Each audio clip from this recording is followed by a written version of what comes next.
नमस्कार, स्वागत है आप सभी का। आप देख रहे हैं एनएमएफ न्यूज। आपके साथ मैं हूं नम्रता चौधरी और मेरे साथ जुड़े हैं मेरे वरिष्ठ सहयोगी पंकज प्रसून। आज बात करेंगे दारुल उलूम की। आपको याद होगा कुछ वक्त पहले मान्यता दी गई थी गजवाए हिंद को, और बहुत बवाल हुआ था। उस पर सवाल उठे थे कि ऐसे कैसे भारत में रहकर इस तरीके की मान्यता दी जा सकती है। एक और फतवा जारी किया गया है और यह फतवा कहता है कि बैंक कर्मचारी के बच्चों से निकाह मत करो। उसकी तनख्वाह ब्याज की कमाई से आई है, उसकी मेहनत की तनख्वाह को हराम बताता हुआ नजर आया है। यह दारुल उलूम देवबंद फतवा जारी हो गया है और इसको शेयर किया है एनसीपीसीआर के पूर्व अध्यक्ष प्रियांक कानूनगो ने। और इसी के साथ वो अपनी टिप्पणी करते हुए भी नजर आए हैं, वो प्रियांक कानूनगो जो अक्सर मदरसों की फंडिंग को लेकर बात करते हैं, मदरसों में क्या पढ़ाया जाता है इसको लेकर कई बार खुलासे करते हुए नजर आते हैं, और अब उन्होंने इस पर अपनी राय रखी है। पंकज जी, सबसे पहले तो मैं समझना चाहूंगी आपसे, ये फतवे पर तो हम बाद में आएंगे, लेकिन जहां हम हिंदू राष्ट्र की बात कर रहे हैं वहां पर ऐसे मदरसों का चलना ही अपने आप में बड़ा सवाल है। क्यों चल रहे हैं? अगर आप मदरसों को बंद कराने के लिए इतनी मुहिम चला रहे हैं तो क्यों इनको जरूरत क्या है इनके चलने की? मुझे ये समझना है।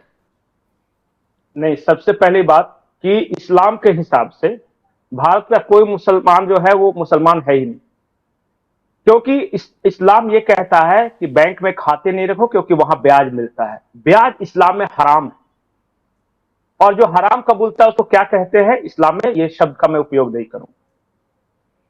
तो सबसे पहले बात कि मैं पहली बार इस फतवे से सहमत हूं। हर मुसलमान को बैंक में खाता नहीं रखना चाहिए, हर मुसलमान को प्रधानमंत्री से फायदा नहीं लेना चाहिए क्योंकि आजकल बैंक में डाल देते हैं वो, और बैंक कर्मियों से शादी नहीं करनी चाहिए, और मतलब सब्सिडी, हर सब्सिडी नहीं लेनी चाहिए क्योंकि वो ब्याज का पैसे से वो सब्सिडी बनती है।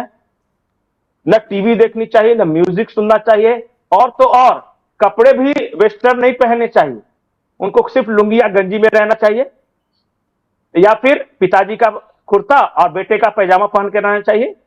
और मतलब कि ना नौकरी करना चाहिए क्योंकि नौकरी में भी इस्लाम में हराम है, मतलब किसी का नौकरी, वो तो अल्लाह को सिर्फ मालिक मानता है, तो कुछ नहीं करना चाहिए। क्या है बेवकूफी है इस जमाने में।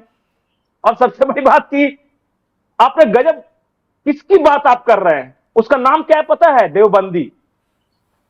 जो भारत के बीचों बीच एक दुकान खोले हुए, नाम रख दिया देवबंदी, मतलब देव को बंद कराने वाला। अब बहुत सारे मुसलमान इस बात से खुश है कि देखो देव को बंद करा रहा है, मतलब हिंदुओं की दुकानें, मतलब मंदिर, उनके सारे कल्चर्स को बंद कराने वाला ऑर्गेनाइजेशन कितना बढ़िया है।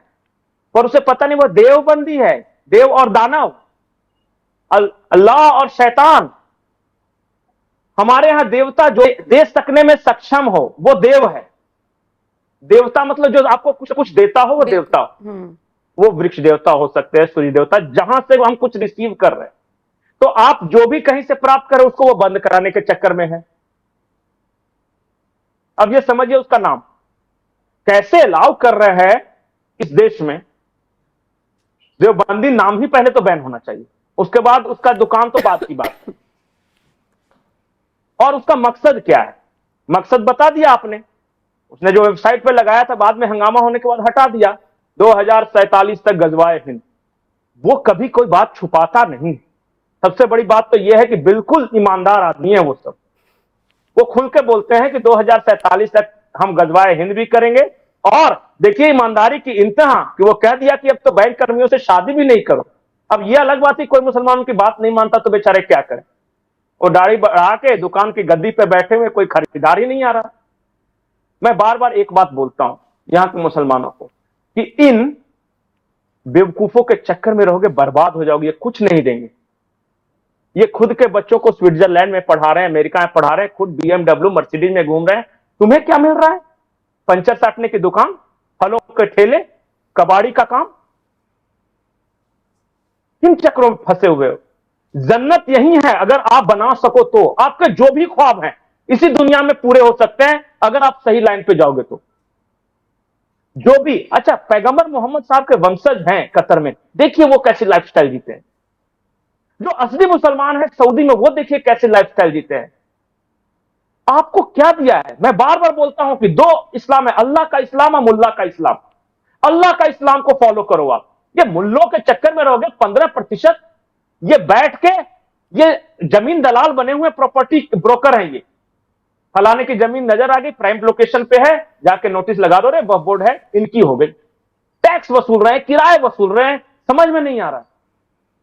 और दूसरे वो कह रहे हैं कि बैंक कर्मचारियों के बच्चों से शादी नहीं करो, कल को कहेंगे कि सरकारी कर्मचारियों के बच्चों ये से सब शादी तो मत चलता करो। रहेगा, ये नहीं, बयानबाजी तो चलती कर्मचारियों को रहेगी भी तो जब तक सैलरी ये दो। बंद नहीं होंगे। मैं वही तो सवाल पूछना चाह रही थी कि इनकी जरूरत क्या है, ये मैं समझना चाह रही हूँ कि क्योंकि प्रियांक कानूनगो के साथ मैंने भी एक पॉडकास्ट किया था, तो उन्होंने कहा कि हमने एक याचिका लगाई कोर्ट में मदरसों को लेकर, और बड़ा शॉकिंग खुलासा उन्होंने किया जिसको लेकर वो भी बहुत डिसअपॉइंट थे। उन्होंने कहा कि हमने याचिका लगाई और यूपी सरकार की तरफ से वकीलों ने उस पर स्टे लगाने की मांग कर दी।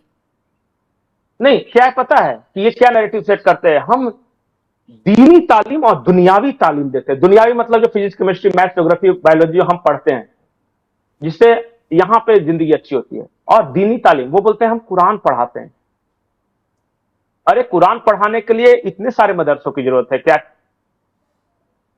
ये फैक्ट्रियां खोल रखे हैं। मैं तो बार बार बोलता हूं कि वो कुरान पढ़ाने के बहाने जिहादी फैक्ट्री है, जो कि इस देश में अलाउड नहीं होना चाहिए। इस देश में वन नेशन वन एजुकेशन तो सबसे मस्त है। बिल्कुल।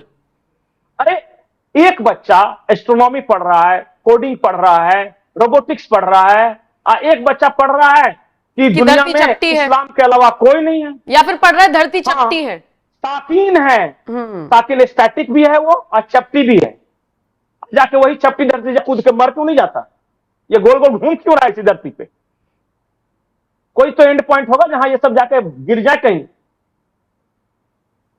और गजब कहानी है, हर किसी को पता है 3D एनिमेशन आ गया, भारत चांद पे पहुंच गया, वहां कहां पे ये धरती शाकीन है पढ़ा रहे हैं और अलाउ कर रहे हैं हम। मैं एक बात बोलूंगा, थोड़ा सा विवादित हो जाएगा, मैं बार बार बोलता हूं, दुनिया की किसी भी किताब, कोई भी किताब आसमान से नहीं टपकी है, हर को किसी न किसी इंसान ने लिखा है।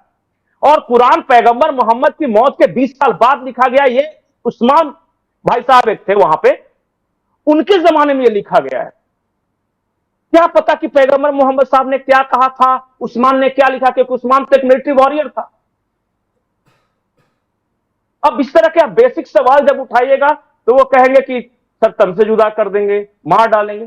अरे भाई, दुनिया में कोई भी ऐसी चीज है ही नहीं जो कि परिवर्तन नहीं हो सकता। उसने अपने अनुसार लिखा, दुनिया के बदलाव के अनुसार। अगर उसमें आप मॉडिफाई नहीं कर रहे हो तो आप तो पीछे छूट जाओगे ना 1400 साल पहले।